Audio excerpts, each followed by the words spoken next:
നമസ്കാരം. ട്രിവാൻഡ്രം നെഫ്രോളജി ക്ലബിന്റെ ആഭിമുഖ്യത്തിൽ നടക്കുന്ന ഈ പരിപാടിയുടെ അധ്യക്ഷ ഡോക്ടർ വിമല മാഡം, വേദിയിലിരിക്കുന്ന മറ്റ് ഡോക്ടർമാരെ, വേദിക്ക് മുമ്പിലിരിക്കുന്ന പ്രിയപ്പെട്ട സുഹൃത്തുക്കളെ, മാജിക് അങ്കിളിന്റെ കൊച്ചുകൂട്ടുകാരെ, വളരെ വിചിത്രമായ ഒരു കാര്യം, ഞാനൊഴികെ ഈ വേദിയിലിരിക്കുന്ന എല്ലാവരും ഡോക്ടർമാരാണ് എന്നുള്ളതാണ്. ഞാൻ അവിടെ ഇരിക്കുന്ന സമയത്ത് ആലോചിക്കുകയായിരുന്നു, ഈ ഒരു പരിപാടിക്ക് ഉദ്ഘാടനം ചെയ്യാൻ വേണ്ടി ക്ഷണിക്കേണ്ടിയിരുന്നത് ഒരു ഡോക്ടറെയോ അല്ലെങ്കിൽ ഒരു ആരോഗ്യവകുപ്പ് കൈകാര്യം ചെയ്യുന്ന ഒരു മന്ത്രിയെയോ ആകേണ്ടതായിരുന്നു എന്നുള്ളത്. എന്തുകൊണ്ടാണ് ഒരു മാന്ത്രികനെ ക്ഷണിച്ചത് എന്നെനിക്ക് മനസ്സിലാക്കാൻ സാധിച്ചില്ല. അവിടെ ഇരിക്കുന്ന സമയത്ത് മറ്റൊരു കാര്യം കൂടി ഞാൻ ആലോചിച്ചു. അംഗീകാരത്തിനും അധികാരത്തിനും തമ്മിൽ വ്യത്യാസമുണ്ട്.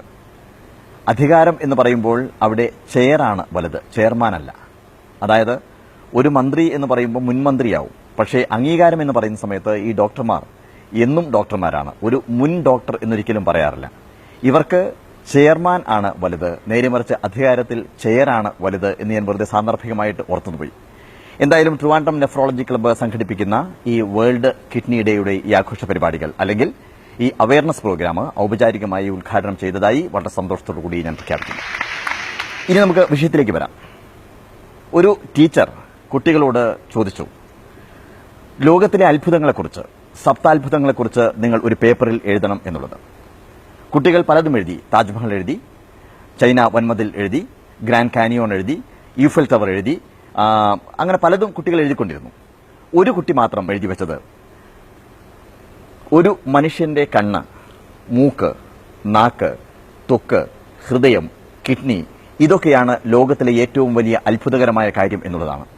ഈ അത്ഭുതങ്ങളില്ലെങ്കിൽ ലോകത്ത് എന്ത് അത്ഭുതങ്ങൾ ഉണ്ടായിക്കഴിഞ്ഞാലും ആ അത്ഭുതങ്ങളെ നമുക്ക് ആസ്വദിക്കുവാൻ സാധിക്കുകയില്ല, അറിയുവാൻ സാധിക്കുകയില്ല. അതുകൊണ്ട് അത് അനുഭവിക്കണമെങ്കിൽ ഈ അത്ഭുതങ്ങൾ നമ്മുടെ ശരീരത്തിൽ വേണം എന്നുള്ളതാണ്. പക്ഷെ നമുക്ക് പറ്റുന്ന മറ്റൊരു കാര്യം, നമ്മുടെ ശരീരത്തിന്റെ ഉള്ളിൽ ഒളിപ്പിച്ചു വെച്ചിരിക്കുന്ന നമ്മുടെ അവയവങ്ങളുടെ അത്ഭുതങ്ങളെക്കുറിച്ച് നമുക്ക് പലതും അറിയില്ല എന്നുള്ളതാണ് അതിന്റെ വാസ്തവം. ഇനി മറ്റൊരു കാര്യം കൂടി പറയാം. ഒരു ചെറുപ്പക്കാരൻ നിരാശനായി എല്ലാം നഷ്ടപ്പെട്ട് കടം കയറി അദ്ദേഹം ആത്മഹത്യ ചെയ്യാൻ വേണ്ടിയിട്ട് ഒരുങ്ങുകയായിരുന്നു. ഒരു കടൽപ്പാലത്തിന്റെ മുകളിൽ നിന്ന് താഴേക്ക് ചാടാൻ വേണ്ടി ശ്രമിക്കുന്ന അവസാന നിമിഷത്തിലാണ് ഒരു സൂഫി ഗുരു വന്ന് അദ്ദേഹത്തിന്റെ കോളറിന് പിടിച്ച് ഈ കടൽപ്പാലത്തിലേക്ക് വലിച്ചിട്ടത്. അദ്ദേഹം ചോദിച്ചു, നീ എന്താണ് ചെയ്യാൻ പോകുന്നതെന്ന് ചോദിച്ചു. അദ്ദേഹം പറഞ്ഞു, ഈ ചാടുന്ന ആൾ പറഞ്ഞത് എനിക്കൊന്നുമില്ല എന്നുള്ളതാണ്. ഈ സൂഫി ഗുരു പറഞ്ഞു, എന്തായാലും നീ മരിക്കാൻ പോവാണ്, അങ്ങനെയാണെങ്കിൽ മരണം നാളത്തേക്ക് മാറ്റാം. പക്ഷെ ഒരു കാര്യം, നമുക്ക് രണ്ടുപേർക്ക് ഒരു ആശുപത്രിയിൽ പോയി കഴിഞ്ഞതിന് ശേഷം നിന്റെ കണ്ണ് മറ്റൊരാൾക്ക് ദാനം ചെയ്യാം, ഞാനൊരു 5 ലക്ഷം രൂപ ഒരു കണ്ണിന് തരാം എന്ന് പറഞ്ഞു. അപ്പോൾ ഇയാൾ ചോദിച്ചു, അങ്ങനെയാണെങ്കിൽ 2 കണ്ണിനും 10 ലക്ഷം രൂപ കിട്ടുമെന്ന് ചോദിച്ചു. അപ്പോൾ ഇദ്ദേഹം പറഞ്ഞു, തരാം, നിന്റെ ഹൃദയത്തിന് 50 ലക്ഷം രൂപ തരാം എന്ന് പറഞ്ഞു. അപ്പോൾ ഇദ്ദേഹം ചോദിച്ചു, എന്റെ ശരീരത്തിലുള്ള അവയവങ്ങൾ ഇത്രയും വിലയുള്ളതാണോ എന്ന് ചോദിച്ചു. അപ്പോഴാണ് അദ്ദേഹത്തിന് മനസ്സിലാക്കാൻ സാധിച്ചത്, സ്വന്തം ശരീരത്തിലെ അവയവങ്ങൾ കോടിക്കണക്കിന് രൂപയുടെ വില മതിക്കുന്നതാണ് എന്നുള്ള കാര്യം ഇപ്പോഴാണ് മനസ്സിലാക്കാൻ സാധിച്ചത്. പക്ഷേ അവിടെയും നമ്മൾ ഈ വില പലപ്പോഴും നമ്മൾ മനസ്സിലാക്കുന്നില്ല എന്നുള്ളതാണ് പ്രധാനപ്പെട്ട ഒരു കാര്യം. നമ്മുടെ ശരീരത്തിലുള്ള അവയവങ്ങൾ, നമ്മുടെ ഓരോ അവയവങ്ങളും, നമ്മുടെ ഹൃദയമായി കഴിഞ്ഞാലും കിഡ്നി ആയി കഴിഞ്ഞാലും എല്ലാ അവയവങ്ങളായി കഴിഞ്ഞാലും നമുക്ക് വേണ്ടി എത്രമാത്രം കഠിനാധ്വാനം ചെയ്യുന്നു എന്നുള്ള കാര്യം നമ്മൾ പലപ്പോഴും ഓർക്കുന്നില്ല. നമ്മുടെ ശ്വാസകോശം, നമ്മൾ ആദ്യം ജന്മം എടുത്തു കഴിഞ്ഞ ശേഷം ആദ്യത്തെ കരച്ചിലാണ് നമ്മുടെ ശ്വാസകോശം പ്രവർത്തനം ആരംഭിക്കുന്നത്. അതിനുശേഷം ഏത് സമയത്ത് നമ്മൾ അന്ത്യശ്വാസം വലിക്കുന്നുവോ അതുവരെ ഈ ശ്വാസകോശം പ്രവർത്തിച്ചുകൊണ്ടേയിരിക്കുകയാണ്. നമ്മുടെ ഹൃദയം നമുക്ക് വേണ്ടി രക്തത്തിനെ ചംക്രമണം ചെയ്യാൻ വേണ്ടി കഠിനാധ്വാനം ചെയ്തുകൊണ്ടിരിക്കുകയാണ്. ഇങ്ങനെ ശരീരത്തിലെ ഓരോ അവയവങ്ങളും നമ്മൾ ഒരു പരിധിവരെ ഈ അവയവങ്ങൾ നമ്മളാണ് നഷ്ടപ്പെടുത്തിക്കൊണ്ടിരിക്കുന്നത്. ഞാനിത് പറയുന്ന സമയത്ത് ഞാൻ ഈ വേദിയിൽ വെച്ച് പറയേണ്ട എന്ന് വിചാരിച്ചതാണ്. പക്ഷേ ഇന്നിവിടെ ഇരിക്കുന്ന ചെറുപ്പക്കാരും അതുപോലെ തന്നെ കുട്ടികളെയും കാണുന്ന സമയത്ത് സാന്ദർഭികമായിട്ട് ഈ കാര്യം പറയുന്നു എന്ന് മാത്രം. നമ്മുടെ അടുത്ത കാലത്ത് നമ്മുടെ കേരളത്തിൽ 2 പ്രധാനപ്പെട്ട കലാകാരന്മാർ നമ്മെ വിട്ടുപോയി. ഒന്ന് കലാഭവൻ മണിയും അതുപോലെ തന്നെ ഒരു സംവിധായകൻ രാജേഷ് പിള്ളയും. ശ്രീ കലാഭവൻ മണിയോടും അതുപോലെ തന്നെ രാജേഷ് പിള്ളയോടുമുള്ള എൻ്റെ അത്രമാത്രം ഉള്ള അടുപ്പവും അതുപോലെ തന്നെ അവരോടുള്ള സ്നേഹവും ആദരവും എല്ലാം മനസ്സിൽ വെച്ചുകൊണ്ട് ഞാൻ ഈ കാര്യം പറയേണ്ടതാണ് എന്ന് എനിക്കിവിടെ തോന്നുന്നു. കാരണം പത്രങ്ങളെല്ലാം പറഞ്ഞൊരു കാര്യം തന്നെയാണ് ഞാൻ ആവർത്തിക്കുന്നത്. കലാഭവൻ മണി മരിച്ചത് 45-ാമത്തെ വയസ്സിലാണ്. ചാലക്കുടിയിലെ ഒരു ഓട്ടോറിക്ഷക്കാരൻ വളർന്ന് മലയാള സിനിമയെ മുഴുവൻ കീഴടക്കി മറ്റാർക്കും ചെയ്യാനാവാത്ത അത്രമാത്രം അനുഭവമുള്ള അഭിനയം കാഴ്ചവെച്ച് മലയാളത്തെ മുഴുവൻ അമ്പരപ്പിച്ചൊരു കലാകാരനാണ് കലാഭവൻ മണി. അദ്ദേഹം ഇവിടുന്ന്, അദ്ദേഹത്തിന് അത്രമാത്രം വിദ്യാഭ്യാസം ഉണ്ടായിരുന്നില്ലെങ്കിൽ പോലും അദ്ദേഹത്തിന്റെ അഭിനയ പാഠവും മറ്റ് സംസ്ഥാനങ്ങളിലേക്ക്, മറ്റ് ഭാഷകളിലേക്ക് അദ്ദേഹം വ്യാപിപ്പിച്ചു. ഒരുപക്ഷെ കുറെ കാലം കൂടി അദ്ദേഹം ഈ ഭൂമിയിൽ ജീവിക്കുകയാണെങ്കിൽ ഒരുപക്ഷെ ഭാരതത്തെ മുഴുവൻ അദ്ദേഹത്തിന് കീഴടക്കാൻ സാധിക്കുമായിരുന്നു. ഒരു ഓസ്കാറിന്റെ ലെവലിലേക്ക് വരെ അദ്ദേഹത്തിന് എത്താമായിരുന്നു. പക്ഷേ വെറും 45-ാമത്തെ വയസ്സിലാണ് അദ്ദേഹം മരണത്തെ പുൽകിയത്, അദ്ദേഹം ഈ ലോകം വിട്ടുപോയത്. അതിന് പത്രക്കാർ എഴുതിയ ഒരു കാര്യവും അതിന്റെ അടിസ്ഥാനം എന്ന് പറയുന്നത് അദ്ദേഹം മദ്യത്തിന് അടിമയായിരുന്നു എന്നുള്ള കാര്യമാണ്.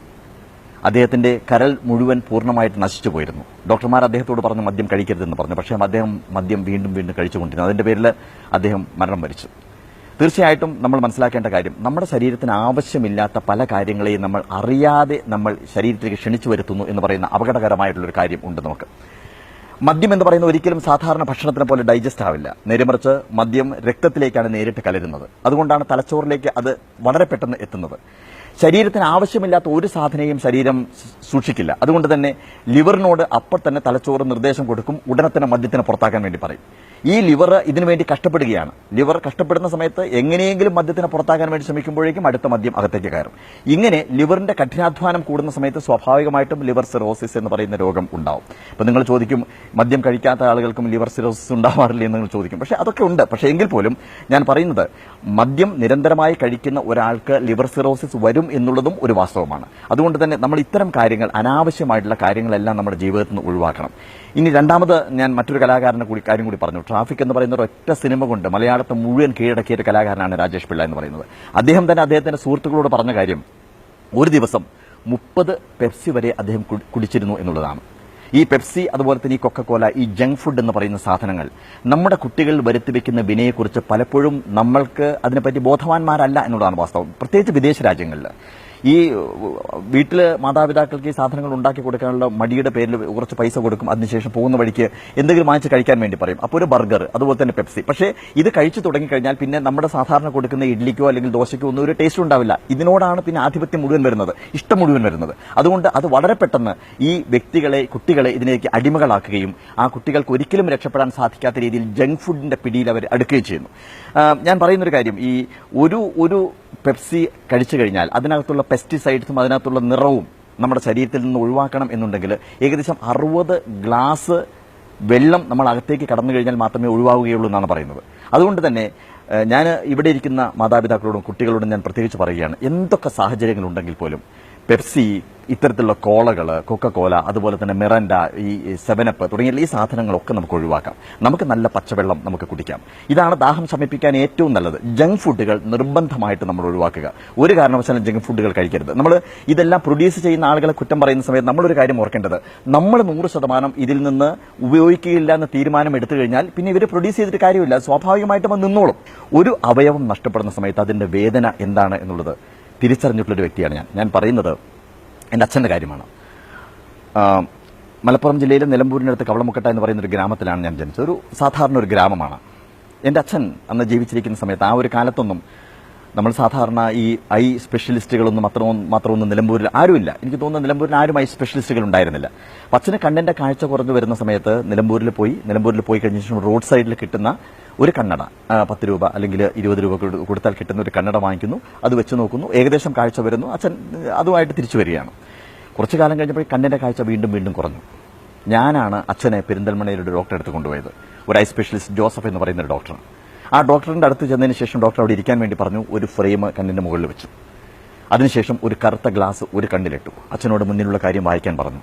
അച്ഛൻ ബ്ലൈൻഡ് ആയിരുന്നു, ഡാർക്കായിരുന്നു.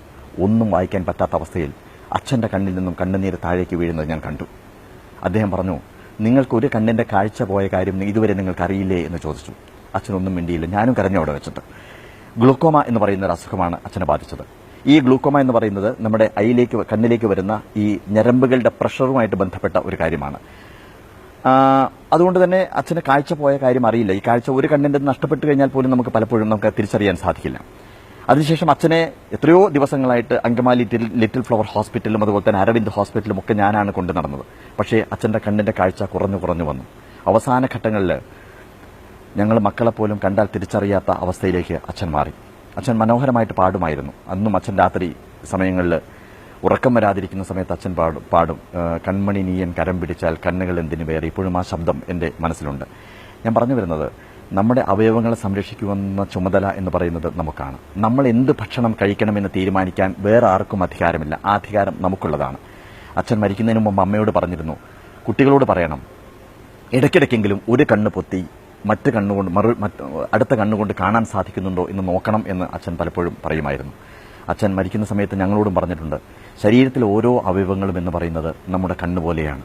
കണ്ണിനെ കാക്കുന്നത് പോലെ നമ്മുടെ ശരീരത്തിലെ ഓരോ അവയവത്തെയും, ഹൃദയത്തെയും, കിഡ്നിയെയും എല്ലാം നമ്മൾ സംരക്ഷിക്കേണ്ടതുണ്ട് എന്നുള്ളത്. ഇത് മാത്രമാണ് എനിക്ക് നിങ്ങളോട് പറയാനുള്ളത്. Thank you so much.